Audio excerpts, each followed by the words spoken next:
Yes, and welcome back to everyone to We Are Tottenham TV. It is match day, and it's an early one today, and we take on Manchester United at Old Trafford. So we will be delving into that, going through the lineups, having a chinwag, just the usual. So please smash a like on the video and subscribe to We Are Tottenham TV, and obviously everyone on the panel as well. I'm joined today by Jimbo, Dermatron, and Mr. Chang. Jimbo, first of all, how are you doing? Yeah, good, thanks, darling.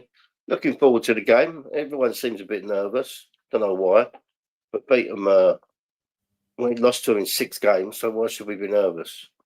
Yeah, this is true. This is true. Mr. Dermatron, how are you doing? Fresh from your birthday?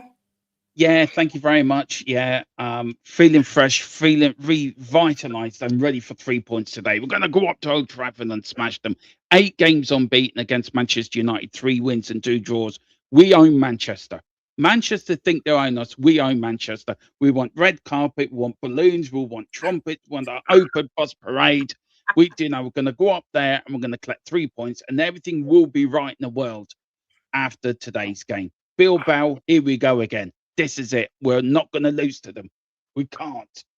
I love it. I love that optimism. And Mr. Chang, it looks like he's going to go all Karate Kid on me in a minute. How are you, sir?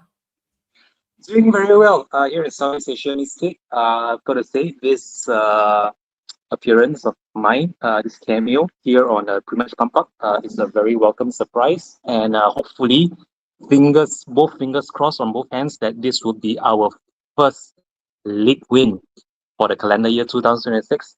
Pleasure to see you there, Mr. Shamsan. And adding a bit more to what Mr. Dermot said, I think the impetus is on us to take the game to United. I'm not going to delve too much into the pre-match preview just yet because we're just only doing intros, but I am fairly confident the lads will put on a show for not only the away end, but for all of us Global Spurs fans, and absolutely can't wait for kickoff to get underway. Without further ado, as always, straight back to you, Miss Kate. Yes, indeed. You know what? We do seem to own Manchester. Obviously, last week we did get that draw against Manchester City, albeit after an extremely poor first half. So we need to sort of build up this run. We are unbeaten in 4 across all competitions, so that's a good sign. Jimbo, just quickly before we go on to Man United, what positives did you take out the Man City game last weekend? Well, they know how to fight back, you know, and the first half obviously hurt them, and they come out firing the second half. So they got to come out firing in the first half this time. And a makeshift team can work sometimes. Mm-hmm. Dermot, anyone particularly that you was impressed with against City? Yeah, not particularly one player. I mean, Solanke was a standout, wasn't he? Especially that second goal. I mean, that second goal will go down in history as goal of the season for me. But no, I think I was impressed with the players' mentality coming back from that. And coming back from that first half, if that first half reminded me something of a morgue, it was just deathly quiet, and it was nothing from the fans. The players didn't want to be there. The fans didn't want to be there. And then whatever was said at halftime, either it was Thomas Frank or Romero whipping out his phone, say, if you don't play, I'm going to tweet something about you guys. And then they come out in the second half and they played like they were possessed. And Man City didn't like it. And we show how you play against Man City. We have their number. And so I was impressed. Look, Xavi for me was good. Solanke, but I was just pleased with the performance, Kate, in the second half. And that's what we want to see between now and the last 14 games. Let's play like that. And let's get away from the relegation zone. Let's get ourselves a bit comfortable. And you never know. You never know. What, we 7 points off top 8? Yeah. Could we get Conference League? Who knows? Who knows? Football's a funny old game, as someone once said. Big up Charlie Warwick, who has become a gold member on We Are Tottenham TV. Thank you very much on behalf of Ben and Sim, and welcome to the family. Someone else who got quite a lot of plaudits, Chang, after the game was Conor Gallagher. Were you impressed with what you saw from him against City? Definitely. I mean, you have to remember that it was his cross that set up the scorpion kick by Solanke for our equalizer. And I just wish that we could have gotten him a whole lot sooner, preferably even before the start of the season. If it was already predetermined that Bissouma isn't going to be playing much of a part for the remainder of the season, fresh off his second scrap with banned substances. So I mean, better late than never. I'm not going to cry over spilled milk. I mean, what's done is done, and now that we have him, and he's also been instated into the Champions League squad, I'm definitely expecting a whole lot more from him. But again, it's still very early days. He still has to get to grips with his teammates and the way Thomas Frank sets up the team, if he even does anything to that effect at all. But all in all, yeah, very, very pleased with Conor Gallagher. But much as what I've said in the past about players like James Maddison or even Dele Ali back in the day when you're still playing with us, it's good that you can produce the goods for us in one game, but to produce the goods for us regularly on a consistent basis, that is what I'm actually looking out for. So let's see if he can replicate anything that is even close to what he did last Sunday. And who knows, you might never know, he might actually end up being our player of the match and hopefully our match winner for today as well. Having said that, straight back to you, Miss Kate. I like that idea, Chang. That made me smile.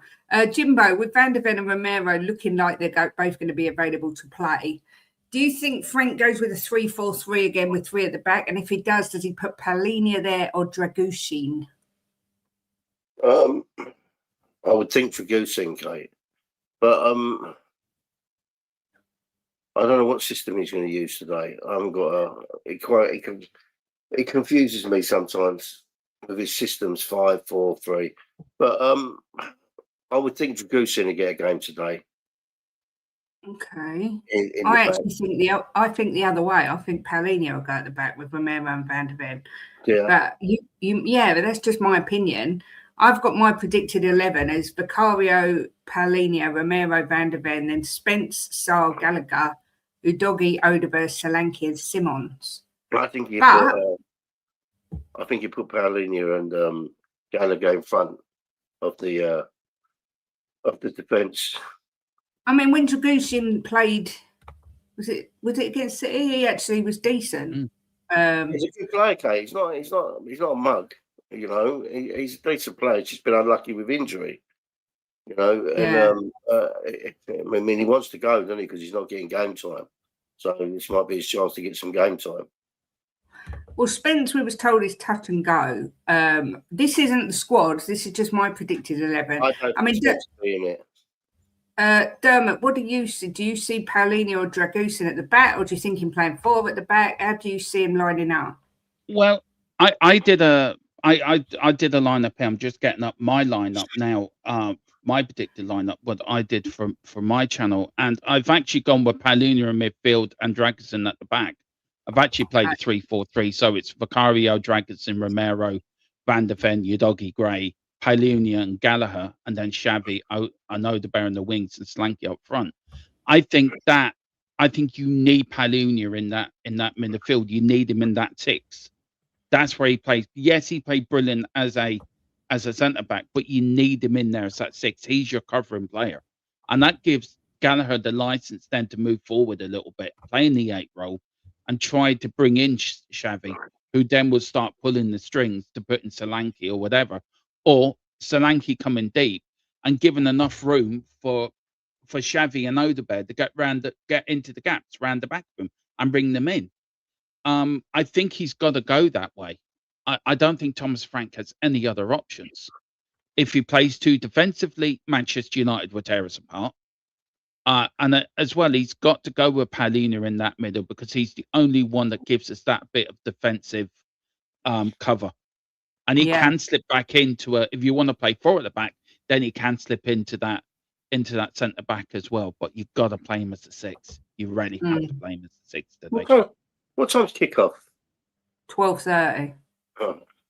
Oh, it's 11:11. Angel numbers. Maybe that's a sign. Mr. Chang, what about you? What do you think? 3-4-3? Do you think he plays 4? Do you think Palhinha gets in the back? Do you think Gray's at the back? Do you think Gregerson gets the game? What's your thoughts?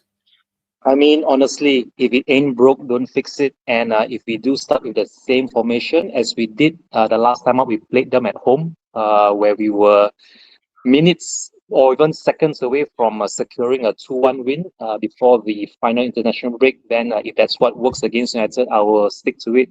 Because honestly, right now, I think what this team needs more than anything is stability in terms of the players that start or the formation that you set up or even the team tactics going forward. If we can't stick to something that is tried and tested and is something that the players feel comfortable with, then I think this might be the wrong time to sort of chop and change or even experiment with the formation. So having said that, I think I will still stick to what works best with us. Something of a 4-2-3-1. 4 at the back, of course, and then maybe 2 defensive midfielders or 2 central midfielders in either Palhinha and one of Pepe Matassar if he's up for it, or even Gallagher. And then preferably, it would be Xavi Simons as the attacking midfielder, assuming there are 2 available Frenchmen on either wing in the form of Tel and also Odebeer. And finally, it will be Solanke up top. Seeing as I still don't really trust Moani in that role, but he is an option to call off the bench. But that would be my preferred formation for today in this case. Yeah, I hear you. Jimbo, someone mentioned it in the chat. Let me start that completely again because that was absolute gibberish. When we did the pump up last weekend, you were saying City hate it when teams go at them, which is obviously what we did in the second half. Do you see us sitting back more against United, or do you think we'd go at them? And do you think there's any chance we could actually play 90 minutes of decent football, or do you see it being 45-minute FC again? Well, I mean, this season tells you 45-minute FC, doesn't it? But let's hope that, I mean, one game's got to change and they've got to learn from it. But, I mean, if you sit back against United, they're going to hurt you, Case, as simple as that. You've got to go at them, you know. You have to. I'm just one of these people, I believe, sitting back against decent teams doesn't work. You know, you need to go at them and you need to try and take the ball by the horns. You know, it's a bit different, I think, with low block teams. You can afford to sit back a bit and try and draw them out, right? But I think with teams like United, City, Arsenal, you need to let them know that you're not scared of them, and give it a game. But I mean, if you do that, I don't know. It's so frustrating because we know they can do it, but they just don't seem to do it the whole 90 minutes. You know, we don't expect them to be at them for 90 minutes non-stop, but at least start off, you know, and let them know we're not scared of them. It's frustrating. It's so frustrating. Yeah, quite a scary stat is that only Burnley with 23 and Wolves with 21 have conceded more first half goals than Tottenham with 18 in the Premier League.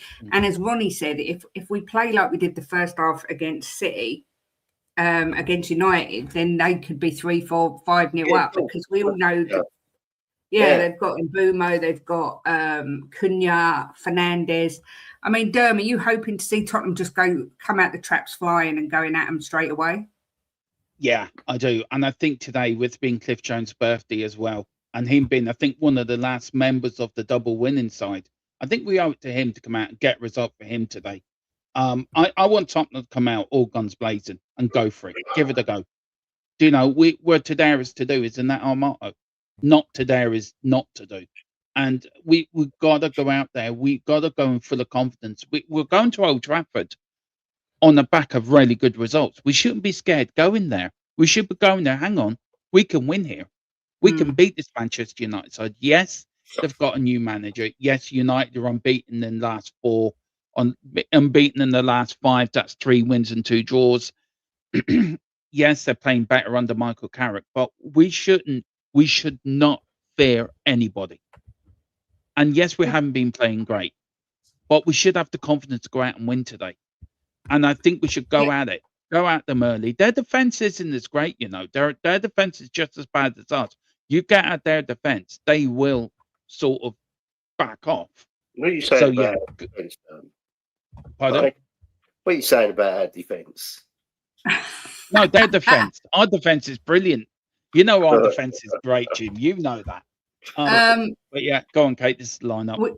We have the lineup out. We've got Vic in goal. We've got Palhinha playing Xavi, Udogi, Gray, Romero as captain, Solanke, Gallagher, Odeberg, Sarr, and Van der Ven. So no Spence.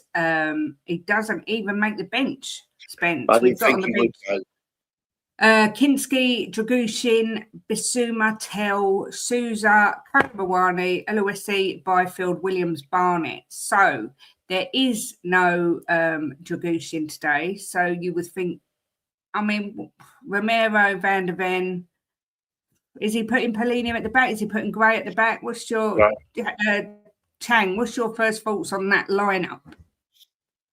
My first thoughts are that I think Thomas Frank might have missed the trick here by not putting in a centre back to partner Romero in their back four, because Dragushin can put in a shift, and if he has,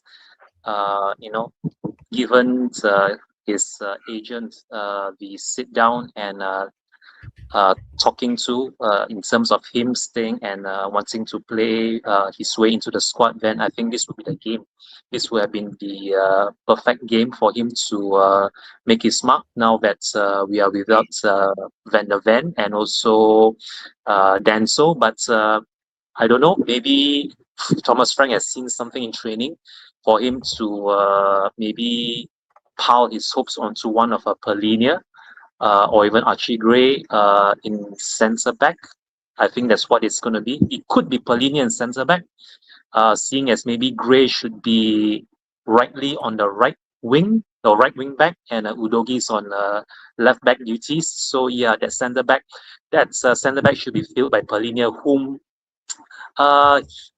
he can win the ball, and he can recycle possession, but again, I still think that Dragushin might have been a better fit. But who knows? Maybe Thomas Frank has something up his sleeve as to why he's deputizing Palhinha there ahead of Dragushin, but we'll have to wait and see on that. Having said that, straight back to you, Miss Kate. Yeah, I agree. Big up to Comedian Eyes 5268 for the super chat, saying big up you lot. Hopeful to continue our domination of Manchester United. Indeed, let's hope we can. And Charlie Warwick as well has come in with a super chat saying we need a good vibe. Sing it. Spurs are on their way to Bilbao. I'm not going to sing, trust me. Tottenham's going to do it again. Getting you Spurs from Australia, I'm hammered. Well, you know what? Win or lose, have a booze. That's the saying. So good luck to you. Dermot, what are you making of the lineup? I think it's a 3-4-3, isn't it? I think it's the same way we're set up against Man City. Yeah. I think that's the only thing I can work out. I'm very surprised he didn't use Dragerson, by the way. I'm glad he didn't pick Kolo Muani, I must admit, but it looks like a 3-5-2. You got to remember, has been out for a while. Yeah. So yeah, maybe I get that, but slowly. I'm not sure about this lineup, the formation, guys. I'm really not. We didn't start well against Man City, and then we played this formation, and he's doing it again. So I don't know. I don't know. I think Thomas Frank has missed the trick, to be fair, by not using Dragerson and trying to play a 4-2-3-1. But look, we support the team, don't we? We support them and we'll back them all the way. But these players do have to come out all guns blazing. They really do. The Man United teams out, they've got Lemons or Lamans or however you say it in goal. They've got Dalot, they've got Maguire, Martinez, Bruno Fernandes, Cunha, Ahmad, Casemiro, Mbumo, Shaw, and Mainu. And on their subs, they've got Binder, Heaven, Malacia, Mazraoui, Yoro, Fletcher, Ugarte, Sesko, and Xerxes. Jim, I know he's not a popular character, particularly with you. For me, Bruno Fernandes is one of the biggest threats that we've got to watch out for. I know that, like I say, He he's never not has the a good biggest. game against us, does he? No. Oh, now you've kissed the death bit. He's going I to have say a it every world. game. I say it every time we play him. He never has a good game against us. Never. I've never seen him have a good game against us. For some reason, he seems to like poop his pants when he plays us. You've got him. You've got Cunha. You've got Mbumo.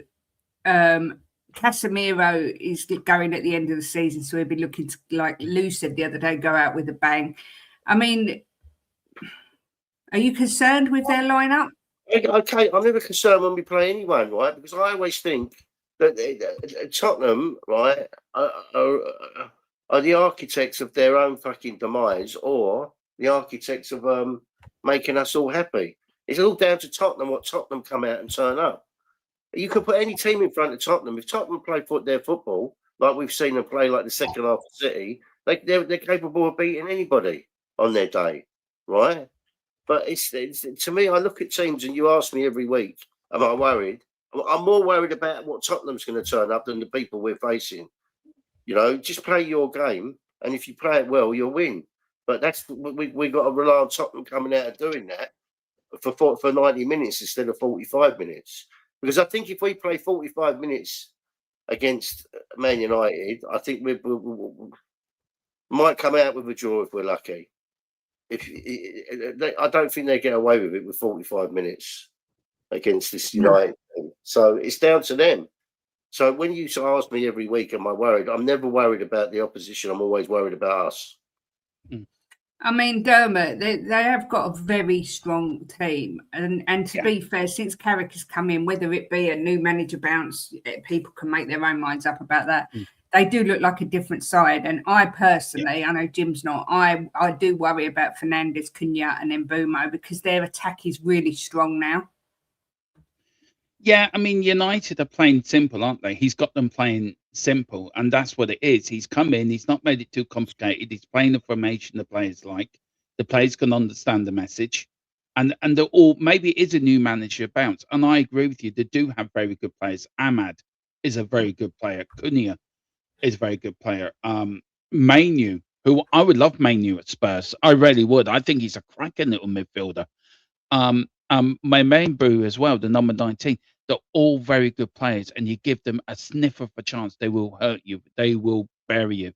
And also, if you look at their defense, Martinez, Maguire, that lot, they're all playing better than they were because he's made it simple for them. Thomas Frank makes it too complicated when it comes to us and what his formations in tactics. He wants the players to do more than what they're comfortable in doing. Footballers are simple. You give them a simple instruction. You tell them, this is how I want you to play, but don't make it too complicated. Players will go through a brick wall for you. And the Paul in the chat is right. There is no pressure on Carrick. So he can relax into the role. He can just say, well, that's it. You go out and play, lads. Because I'm not here next season. And I think the players are relaxing to that as well, where Thomas Frank's under severe pressure. The Tottenham players don't. Some of them don't want them there. Some of them do. There's a split in the dressing room. I have no idea if Romero's leading that, but I think it's two different squads, isn't it? One unhappy squad and one relaxed and happy squad. And if you've got a happy, relaxed squad, you're going to play much better football. Yeah. I mean, Chang, I don't know how much. Oh, go on, Jim. Sorry. They're a decent team, right? But they're nothing outstanding. Why should we sit here looking at them and thinking, yeah, we're going to get battered by these? Because we've got just as good a team as them if we turn up. You know, I don't agree with that, but I agree with that. I think our attack compared to their attack is toothless. They've got such good they're so good going forward, Jim. I think the one place we may be able to get at them is possibly in the midfield. But look, I mean, Chang, I was going to say, I don't know how much of Man United you've seen over the last 3 games, but are you impressed with how Carrick seems to have turned it around? They look more like the Man United of old than they have done for a long time. Most definitely. And I think it goes as far back as to his first official game in charge. I think that's what it was, against City. I mean, if you watch that game, or rather, if you were paying attention to the game just before we did our pre-match pump-up for the home league game against West Ham on that particular Saturday in January, I thought that they could have easily scored 4, even 5, if not for the numerous offside goals. And I think that's what's missing really in the United team before Amorim stepped down, in which they actually have the players and they have the understanding. It's how they are set up. And against City, I mean, I wasn't entirely taken aback, but I was surprised that it's taken so long for the Manchester board to see that Amorim wasn't the right fit for them. And yeah, I think Manchester United can hurt anyone on a day. If you were to ask me if there are any players that stand out in the United team, I think each of them have their own strengths and their pros and cons. But now that everything's clicking for them, whether it's the new manager bounce or whether Michael Carrick has finally unlocked that winning formation and a winning strategy for them to salvage something from what was a disastrous start to the season, I think they might, they might just secure European football this season at our expense, and they might even come away with a victory today. However, I also feel that if we were to play to our own strength and play the way we did against City in the second half, I think we should have enough ourselves to avoid defeat, which is why I think it's absolutely imperative that we start the game in the manner in which we wants to be the one that comes out on top rather than being reactive. We have to be proactive in this game. And I think that's what is going to be the difference maker for either team. It's about which team wants it more, and I really do hope it's our team. Having said that, back to you, Miss Kate. Yeah, I mean, a few people in the chat, Jimbo, are asking where's Tell, and I kind of do feel a little bit sorry for this guy. We've heard this week that he, Dragusin, and Gallagher have been added to the Champions League squad, which is no real surprise. But I mean, although he's on the bench, he doesn't really get any game time under this guy, does he? And I think it's a little bit unfair. Do you agree, or am I looking into it too much? Well, look. He can only play 11 players, Kate. So he's the manager. He sees them in training. He's got to put out there who he thinks is best to win whatever game we're playing. And I do feel sorry for Tell because I think that he's come on. I mean, he come on against City, and I thought he was electric. Down that side, he was pulling them all over the place. And but look, maybe he likes to use him more as an impact player. I mean, we can only go. It's easy for us on the outside, right? We have to trust that Frank, sees what he sees in training, and he thinks maybe he's better coming off the bench. I don't know, but I mean, you can play 11. Who do you take out of there?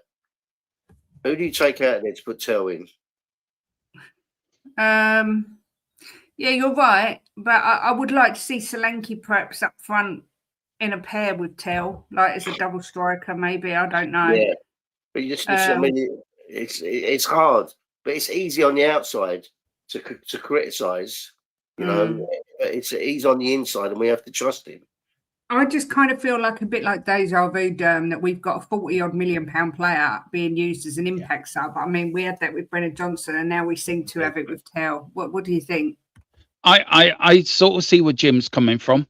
But for me, I think I would have started Tell today. I think Tell's been the more. He comes on, he tries his best, he tries to give his all, and I feel he's been really mistrusted at the moment by Frank. Frank doesn't trust him. If Frank trusted him, he'd been starting these games. He only trusts him for 10, 15 minutes at the end of games. Where I do get where Jim's coming from, who do you put him in for? I do also believe that you put Tell up front with Solanke. I agree with you, Kate, on that, and play him as another striker because I think you will get the best out of Tell that way. But Thomas Frank sees them in training, as Jim said. He does. We have to trust him. I don't trust him. I don't trust our manager, and that's the problem. I don't trust his judgment because I just really don't. And maybe because I don't like Frank as a manager anyway, and I don't think he's a fit to be our manager. I just feel he's too defensive minded, and the attacking players are being left behind. So, rightly or wrongly, you know, he doesn't use Tell, but I feel sorry for Tell. I think Tell will be looking for a move in the summer, and as well as for Dragonson as well, because I would have started Dragonson today, and put Palina in midfield, and I think that's the trick he's missed. So, look, he is the manager. He picks the team, as Jim says. He sees the players in training, but do I trust him? No. Yeah, I do. I do hear you. I mean, Mr. Chang, we see Sarr come back in today.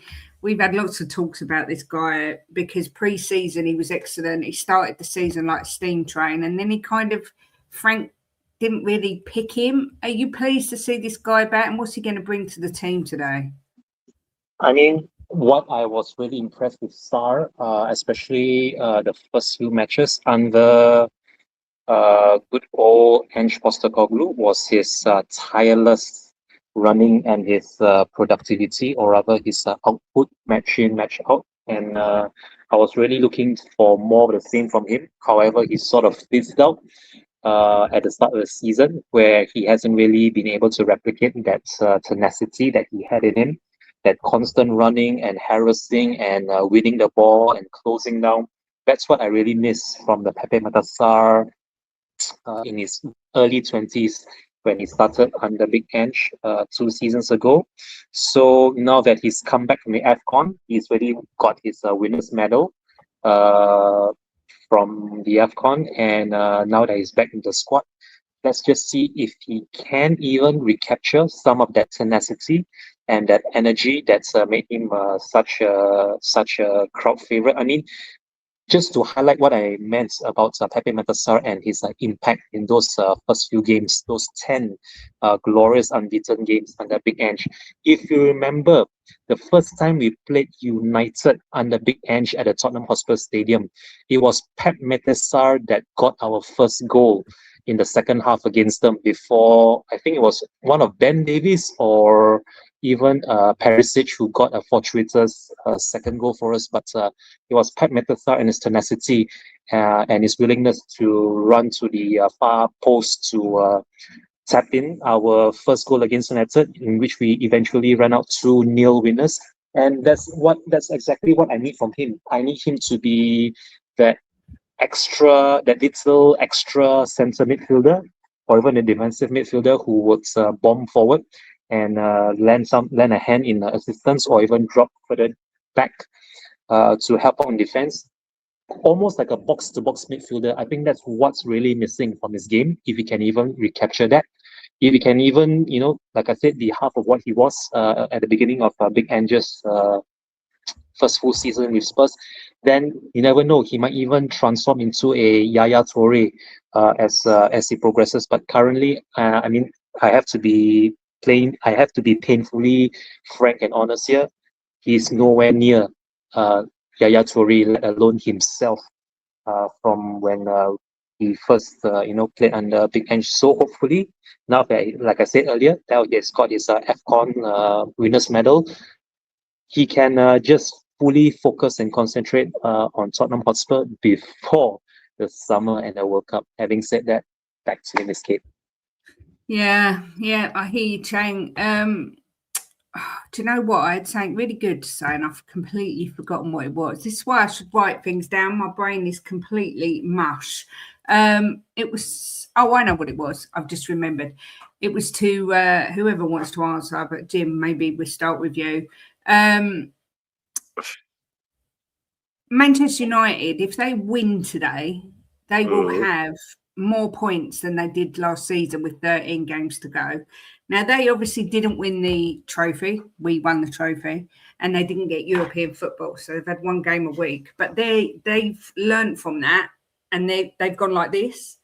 We've kind of won the European trophy, and although we're doing well in the Champions League, we haven't really kicked on.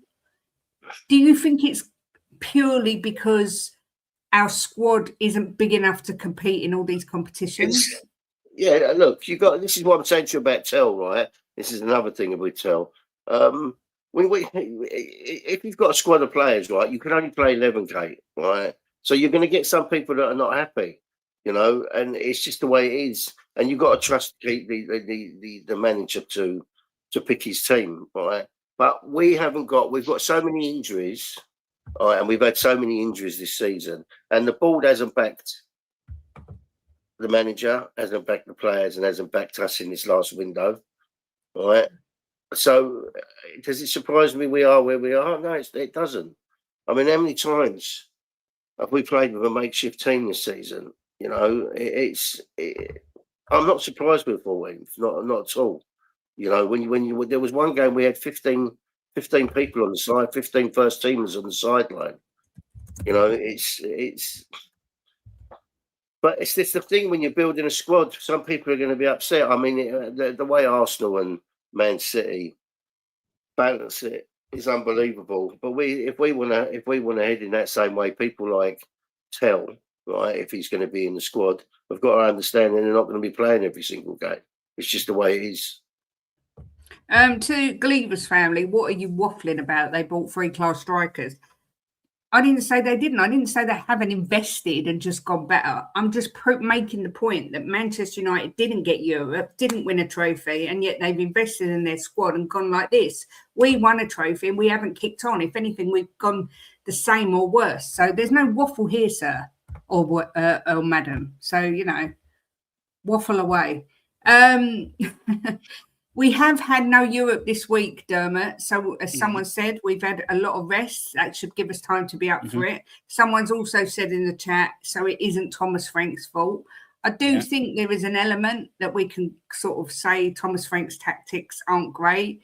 But as Jimbo said, we have had a lot of injuries and there hasn't been investment in the squad. I mean, what's your thoughts on the difference now in the clubs?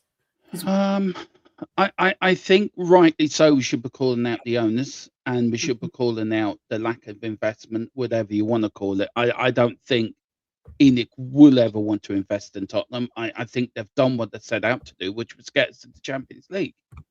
If you look back to when ENIC took over, what was the thing in the first statement? Our aim is to get into the Champions League. It wasn't to win titles. It wasn't to be competitive and win trophies. It was get into the Champions League. So ENIC have done what they set out to do. It doesn't matter who's in charge, manager-wise, Kate. It doesn't. You can have a Jose Mourinho, you can have whoever. They're never going to back any manager. And this is a cycle we've been in before and years gone by.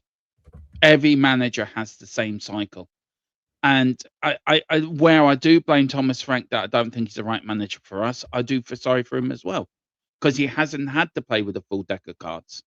I just think that the whole club is toxic from top to bottom. I just feel that when it comes to Thomas Frank, he's fighting a losing battle. Whatever he says and does, half the fan base want him out, half the fan base want him kept. I feel we're so divided, aren't we, as a fan base and as a club? We're so sort of broken. We need one person to bring us all together. And, of course, that person should be, and I think would be, Pochettino. But are we confident that the club are going to back Pochettino? No. Yeah. So it all comes down to this ENIC 2.0, and it comes down to Vinay, and it comes down to the ownership, that they cannot make a difficult decision. And that was shown during the times where really and truly Thomas Frank, should he have been sacked? Yeah, he probably should have been. If Levy was here, would he have been sacked a long time ago? It comes to the board in the transfer window. This manager needs backing. We've got no players. We've got an injury list. We need to fix the medical department. The club is so fractured, and the owners probably haven't got the know-how or the bottle to know which direction to go in, and it affects the team at the end of the day. We are where we are because of lack of investment and lack of backing a manager. And if we don't fix that, we won't move forward. We may have a good season, and playing one game a week has helped Manchester United because they don't have other commitments to deal with. And this week, yes, we've rested players and we've done a bit of training, and Thomas Frank's been able to get his thoughts across. But surely Thomas Frank should be doing that every game anyway. And the players should cop onto that we don't need to go to one game a week. It's a very sort of fractured place, isn't it, Kate? And Yep. we've been fans for a long time, like you, me, and Jim and Mr. Chan. I mean, me and Jim. Me and Jim must be supporting Tottenham. What, Jim? I'm 45 years. You're probably a bit ahead of him. 5 years. And I've never seen it as bad as I've seen it now. I have never seen, even during the 90s where it was bad, it was bleak. I never thought we'd be back in the 90s again, and we are back in the 90s. So the saddest thing is, when you think it was only a few years ago we were in a Champions League final, and Arsenal, we were saying to Arsenal, mind the gap, and finishing in front of them most seasons. And now it's complete. The gap is huge, you know, and it is so sad. But I mean, Chang, do you? But you know what, Kate? You know what? People can blame the owners as much as they want, right? Sorry, Chang. People can blame the owners as much as they want. It is a lot to do with the owners, right? But it's mainly the biggest load of crap at this football club, right? Is the scouting. I mean, the scouting at this club is the fucking worst I've seen in the Premiership, right? It's absolutely ridiculous. The money they spend on players that are just absolutely not up to it. So the owners have put money in, right? I mean, I think we're the fourth biggest spenders in the Premiership, and we're right up there in Europe. But the scouting at this club is an absolute joke. I cannot believe, right, that the scouting in this club has got away with it year after year after year. Who did they hire to do the scouting? Who's advising this club to buy certain players? You know, for a lot of money as well. You know, I'm talking like 60 million, 50 million for players that ain't nowhere near that. You know, the players you could go out and buy for that money. That's a huge, huge problem at this club. And that's down to the director of football, isn't it, Jim? That's down to, he's in charge of that. That's his sort of job, isn't it, to get all these scouts and that's down. And we've got no leadership there because we knew Paratici was going. So I'm sure he wasn't involved in this window. And Johan Lang couldn't scout his way out of a paper bag. So again, you are right. It is the scouting, and you're spot on that, and it's the medical department as well. But it does fall back on the owners to fix these problems and employing the right people to do. That's what I said. The owners, I mean, they had spent money, but I mean, I just don't understand how a multi-billion-pound business like this can be run like it's run. Honestly, I mean, honestly, there's people that I know, right? And probably other people in the chat know, you could put in Tottenham and they would do a better job than the people that are there. Honestly, I mean, you listen to some of these ex-Tottenham players, right? Like Mido and who's the other guy? Ramon Vega. Yeah, Vega. I mean, these guys talk more sense than I've ever heard any of these Lang or Thingy put out these statements. Exactly. You know, in the club, the old players who know what they're doing. You know, I mean, it's a joke, this club hiring and firing, honestly. And WWP hit it right on the head a minute ago. He said, I don't feel sorry for Frank because he knew what he was coming into and he accepted it and he took the wage. Look, Kate, he knew what he was coming into with Tottenham, right? Because he must have looked over the last so many years and seen how the club's run. I agree with that to an extent. However, he may have been made promises. He didn't know he was going to be down to having 11 fit players. I know that. I understand that, right? And it's that part of it I feel sorry for. But he must have seen all the other managers moaning that they were promised this, promised that, and never got what they wanted. So he knew exactly what he was walking into. And WWP was right with the statement he put out a minute ago. Absolutely right. I mean, Mr. Chang, do you kind of agree that do you put the majority of the blame on the owners, or someone just said no manager's coming in with these injuries as it stands and doing much with them? And I kind of agree with that. I mean, how are you feeling about it all? I mean, it all comes down to who runs the club. Who really runs the show here at Tottenham Hotspur Football Club? Is it Joe Lewis? Is it one of his descendants? Is it a board of directors? Or has it always been Levy all this while, and suddenly now that he's gone, we are even more rudderless than we've ever been in terms of the scouting, the medical department, the youth department, pretty much everything in this club from top to bottom. As many have mentioned time and time again, that we are just in disarray. But I mean, at the end of the day, so long as we have owners who aren't all that interested in terms of the footballing achievement of the club, rather they are rather more invested in the financial windfall that comes their way from the ticketing in concerts, from the Formula One, the NFL, whatever it is that lines their pockets. And if that's what's working for them, then that's unfortunately the way, the only way forward for them. And for us fans, well, it's another year of empty promises, another year of being let down time and time again.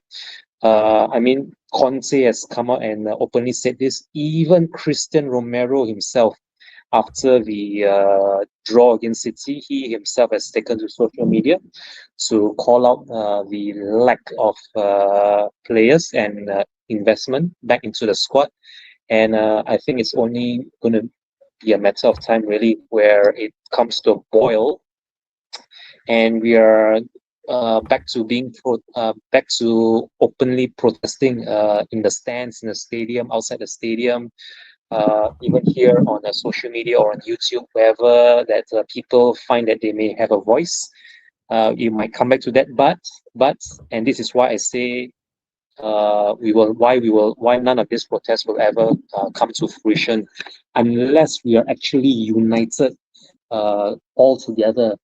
Whether you are British, Asian, European, American, African, whatever, whatever your demographic, your nationality, until we are all fully united behind bringing back what can only be described as the glory days. Whether it's the Bill Nicholson days or even the Lord Sugar days, until we can actually come together and actually demand change that really matters. Unfortunately, it's going to be rinse and repeat. And sadly, if the last couple of decades is anything to go by, unfortunately, I don't see anything that might break this vicious, cruel cycle. But again, me being only a fan, I can only live in hope, and that's all we have got to cling to. Hope, that ever elusive dream of actually being able to rub shoulders with the big boys. Sadly to say, yeah, again, like I said, my final thoughts on this, until we actually do sell up, or until the board really feels that it's time for us to act more of a footballing entity rather than a financial money making cash cow. That's all that we have to live with. Having said that, straight back to you, Mr. Okay, let me say something, right? Who the fuck employed the next schooner, right? Vinay. What the fuck is that all about? When he mind your language, Jimbo. You're not on our channel now. When he come into the club, right? And I was like, what did I say to you? There's a gooner in our club, right? They employed Lane, right? They kicked Lane out of Boris because he was shit. Because he all he done was ruined them, right? Villa, sorry. So who employed these two people? And he's right, this guy's right, it's negligent, right? Look, I'm going to say this. If Tottenham Hotspur went down, right, to the Championship, it would be exactly what these owners deserve. But the ones who would suffer would be the fans, us. The people that love the club, that spend our fortune on their shirts and their merchandise, right? And the people that go to buy their tickets and go away, these are the people that suffer. But this would be exactly what this hierarchy at this club deserve if this club went down.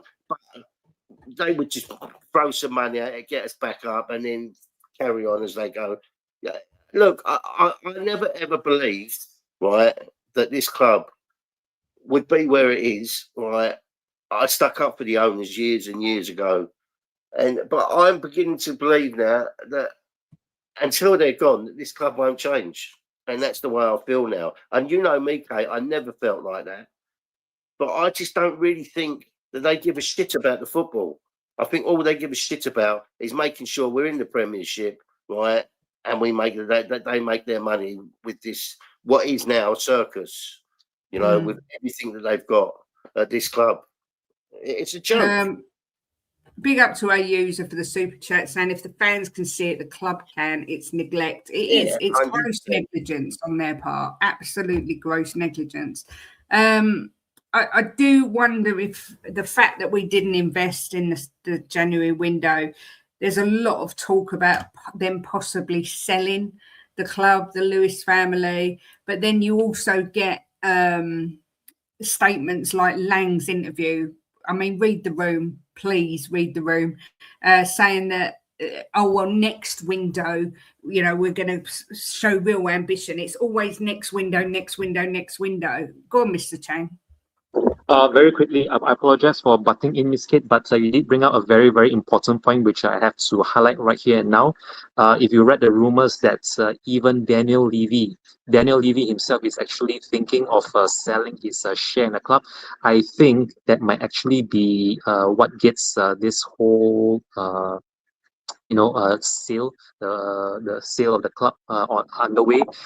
For someone as astute and as financially savvy as Levy to be selling his stake in what I just mentioned earlier as a very profitable cash club, that's Tottenham Hotspur Football Club, maybe, just maybe, he knows something that none of us do, and that maybe it's all not all rosy behind the scenes. So possibly, very possibly, we might be seeing some change, but until such time that we actually see tangible change, I think again it's just going to be a lot of hearsay. But that thing that we read, what do you call this, on the tabloids, where Daniel Levy is actually contemplating selling off his share, that I think might possibly be the right.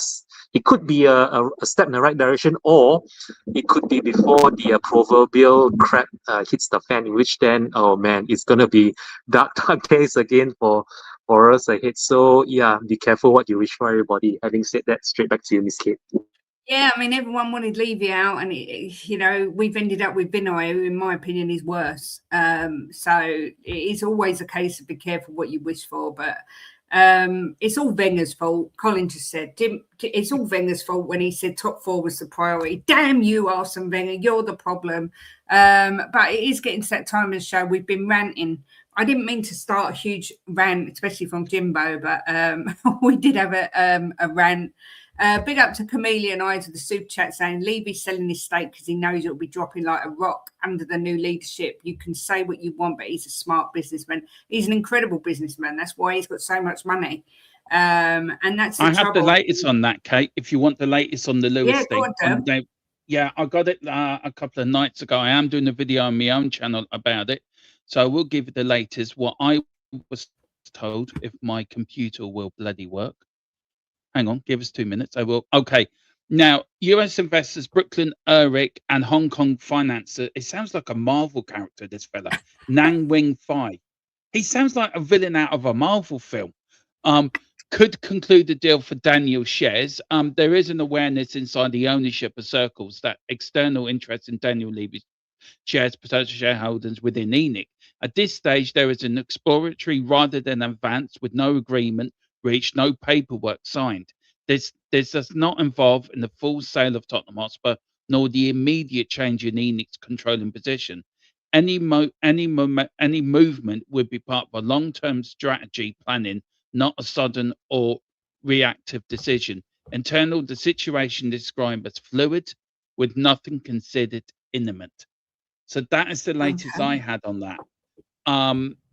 You can look. I do agree with Chan. I do feel there might be something down the line.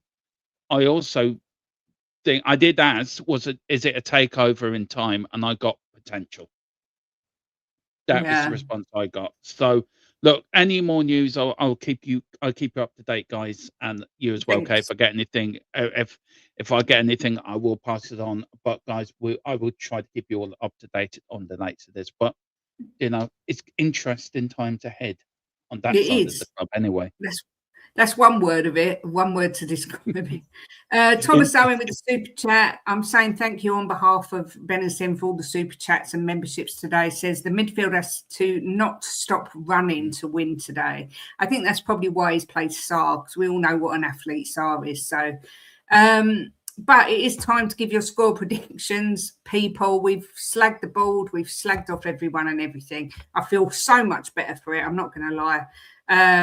Reed Road is going for 3-2 to Spurs. Wayne Bonner came in and said sticking with his 3-1 win today for Spurs. Niall Kane said Man United will smash Spurs 3-1 at Old Trafford. Boo. Mr. Chang, what do you fancy for your score prediction today?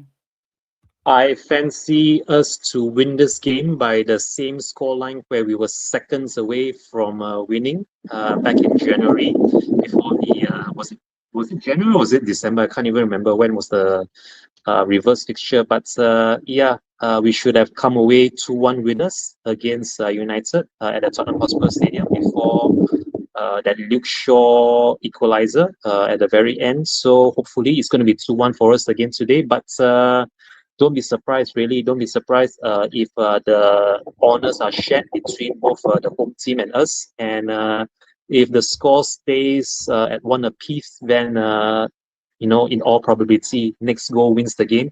I just hope it's going to be us. And I'll be sticking with my 2-1 prediction that I gave you some 24 hours earlier yesterday at about 1 p.m. During our weekend preview, and I really do hope that Conor Gallagher, as I mentioned yesterday, he would be able to score his first goal for us in Lily White, of course. And I really could care less who gets our second goal. It could be another Polinia spectacular, another Captain Fantastic Romero bullet header, or even a Tell substitute goal that would be really sticking up there to Thomas Frank and telling him that he needs to get more game time. So 2-1 for me, Miss Kate, and a goal from Conor Gallagher and anyone else in Lily White who fancies having a pop. Having said that, straight back to you. Excellent. A lot of mixed results here. 3-2 Spurs. Bobby Kay says 3-0. 2-2 draw. 2-1. Dermot, what are you fancying for this one? I'm going for 3-1. I think we'll win today. I think 3-1 Tottenham. I like the 7-2. That normally would be my score, but I'm being a bit sensible today. I'm leaving that one to Jim. Jim can have the 7-2. But yeah, I think 3-1 Spurs today. I think we're going to do it. It is going to be a somber atmosphere because don't forget it is the anniversary of the Munich air disaster as well. So there will be a bit of I think United players will be really up for this, extra up for it because of that. But I think we're going to have too much about us today, and we're going to go up there and we're going to show them why we own Manchester, why Manchester is lily white and always will be lily white. And 3-1 to Spurs. Come on. Have you got any idea who scores? Romero, Xavi, and Solanke. Excellent. I'll take that all day long. Big up Jake with the super chat saying 2-2. Both goals scored by defenders. Worried if we don't get a win, we're closer to relegation fight. I am going for the exact same score. If I go with my head, I'm not going to tell you what it is because I got so much abuse yesterday on our channel when I said Man United would beat us 4-1. So I'm going to go with my heart and go 2-2. And I'm going to do the goals to come from Christian Romero and Xavi because I want to see Xavi's little dance again. So, I am going for a 2-2. Jimbo, what are you fancying for the game? Do you know what, Kate? I'm going to say something that I think I've never said before on here. I haven't got a clue. This game could be anything. This game could be 4-0 to Man United, right? It could be 1-1. It could be 3-1 to Spurs. I haven't got a clue with this game what way it's going to go, because I don't know how Tottenham are going to come out and start. Like none of us do. And this is what I said to you at the beginning of the thing. I'm so confused with this team. I mean, there's no what's the word I'm looking for? Consistency with the way we start, we finish. It's all up in the air with this team. But I'm going to go with my normal. I think Tottenham will win. I'm going to go 3-1 to Spurs. But honestly, if we lost 4-0, it wouldn't surprise me. And if we won 3-0, it wouldn't surprise me. And if it was a draw, it wouldn't surprise me. I haven't really got a clue with this game how it's going to go, because we know. I can tell you one thing, right? I can guarantee this: Man United are going to play decent today, right? So it all depends on how we come out and play. Yeah, so 100%. Mr. It's my favourite part of the stream, Jimbo score. Do you know who's going to score, Jimbo? Well, I'm going to have Solanke definitely to score today. Hopefully, Solanke. Yeah, Solanke has scored today. Hopefully, Xavi will score, and maybe Sarr today. He's due a goal, isn't he? Yeah, he is. So well, there we go. Everyone's predicting a draw or a loss, a draw or win. So, and Van der Ven. No, Embuemo for them. Oh, okay. Mr. Chang, what's going on over at Spurs Diehards? Thank you as always for coming on the show, especially as it was lastminute.com. I was told that there's going to be a post-match review tomorrow at roughly 9 p.m. As both Mr. Ian Meth and Mr. Adrian Stroker usually do. And I hope that they will have something positive to be discussing over on Spurs Diehards, because we really need that first win of the calendar year 2026 to have any hope of staying up as it stands, because the longer we go on without a win, the pressure would build to a point where even the players themselves are no longer invested in the club and the strategy moving forward. So I really do hope that they have a good post-match review tomorrow over at Spurs Diehards, and that's going to be at 9 p.m. British time. And as always, thank you very much always, Ms. Kate, for having me here on the pre-match pump-up together with Mr. Mofo and Mr. Boyles. It's been an honor every time I'm here. And before I sign out, I'd like to end by saying, come on, you Spurs, keep the faith. We've not lost to United in the past 6 encounters. Fingers crossed it's going to be 7 out of 7 that we avoid defeat to them. Having said that, straight back to you, Ms. Kate. Thank you, Chan. Please do go over on a sub to Spurs Diehards. Dermot, I know we've run over a little tiny bit. I don't know if you're doing a watch along, but if you are, apologise. No, it's okay. Sorry. I've put it back 5 minutes. It's grand. What's going on over at THFC Till We Die? Yeah, we've got a few things coming up. We've got the watch along later. We've got after the whistle, after the game as well. Play ratings tomorrow. And then we've got a few things coming up. We're doing a video on the Daniel Levy thing. We're doing a video on the ownership. So yeah, we've got a lot coming up. We've always been a channel of down the middle. We're now become a bit of a protest channel. Maybe it's my Irishness in me. I've always been a bit of a rebel. So maybe the channel's always, but my channel's always been a rebel channel anyway. We've never been the same as every other channel. We are different. We'll continue to be. But yeah, any subscriptions would be grateful. But do hear first, this is the mothership for all Spurs channels, Kate and Jim's channel as well, and Spurs Diehards as well. Support us all. We all want one thing. We all want a winning Tottenham team. We all want another Bilbao. A united fan base is where we move forward. Let's unite. Yep. Let's fight, and let's fight for the badge. Exactly that. So do go over to THFC Till We Die, and if you fancy coming over to Kate and Jimbo, we stream lunchtimes. Always on a Friday. We have Chang and Jess on as well. We do prediction shows. We've got a charity stream coming up. We're going to have a members giveaway coming up to win a lovely Aussie and Ricky hand-signed picture. So, yeah, loads going on over at Kate and Jimbo's. Come over. Make sure you like this video and subscribe as well to We Are Tottenham TV. Massive thank you to Charlie Warwick for becoming a new member. Chameleon Eyes for the super chat. Charlie for the super chat. A user for the super chat. Chameleon with another super chat. Wow. Thomas with a super chat. Jake with a super chat, all very much appreciated from the lads, I know for sure. But yeah, stay where you are. You will be transferred over, redirected to the watch along, which starts in 10 minutes. And then after that, you've got the post-match show where you can call in and loads going on. So you don't have to go anywhere. But as always, thanks for watching. Thanks for the support. Enjoy the match. And as always, come on, you Spurs.